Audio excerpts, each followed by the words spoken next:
Hello. Welcome to this small video installment of the SEO Basics series here on the Tech SEO YouTube channel. My name is Dan Taylor. Thank you very much for joining me today. So in this short video, I'm going to be giving a very basic definition explanation of what canonical tags are. Now, canonical tags are relatively one of the more complicated elements of technical SEO.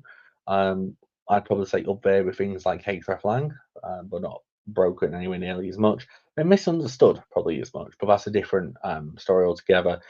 And they're often relegated to just being a checklist to ensure that they're self-referencing, although self-referencing isn't always what you want a canonical tag to be, which we'll come on to.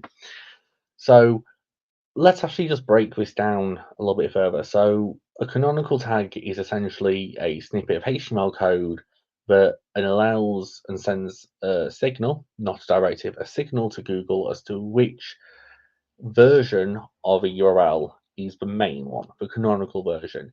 It's useful for when you have content or pages which are duplicate, either in terms of direct words on the page or in terms of a value proposition. Now, you might have pages which are very similar on the website for various different reasons. They might be legal obligations or just different elements for different users, but you want them to be discoverable, but not necessarily all of them ranking as the main version in search. And you also don't want Google to be making that decision as to which one ultimately will be actually the version presented. So if we actually have this broken down even further, so the snippet itself has the rel canonical in part, and this actually indicates what the original page is. The href attribute specifies the URL of the canonical original page, and it's essentially telling Google and search engines that this value in the href section, this is the primary source of this content, this is the main source of this content, and this is the one I want you to rank.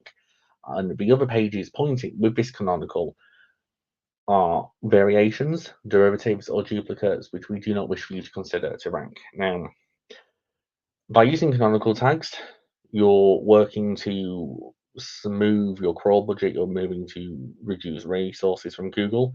However, it is worth noting that Google can override canonical tags.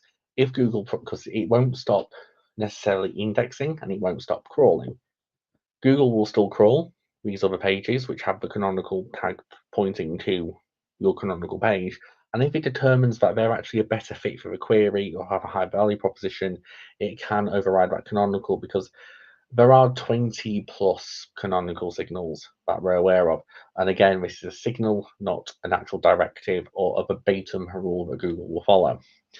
You'll typically find in Google Search Console that where this isn't the case, Google will say duplicate, Google chose different canonical to user, or words to that effect. In that, it's basically saying, I'm ignoring this canonical.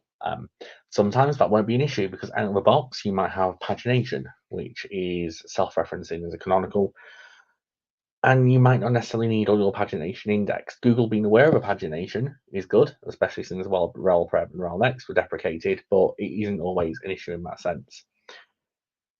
So how do you actually use a canonical tag? It's they're out of the box on most platforms, going to be self-referencing.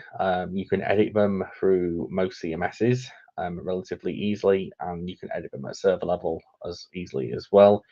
You can also have them as the HTML element or as an X-canonical in the HTTP header, depending on what platform you're running, stack, and what implementation you want to run on. So the idea and original premise behind this is whenever you actually have a duplicate or similar content, you add a canonical tag from page A pointing to page B, with page B being the main one you want to rank, or it could be A, whichever flavor you want it to be. And this will help, as I said, Google and other search engines better understand what your intentions are with the website architecture and the intentions are with the content. So all that being said, I want to say that's everything for today's video. In the next video of the SEO Basics series, I will be looking at the 20 different canonical signals and kind of breaking those down as to how they can actually also affect canonicalization in that regard as well.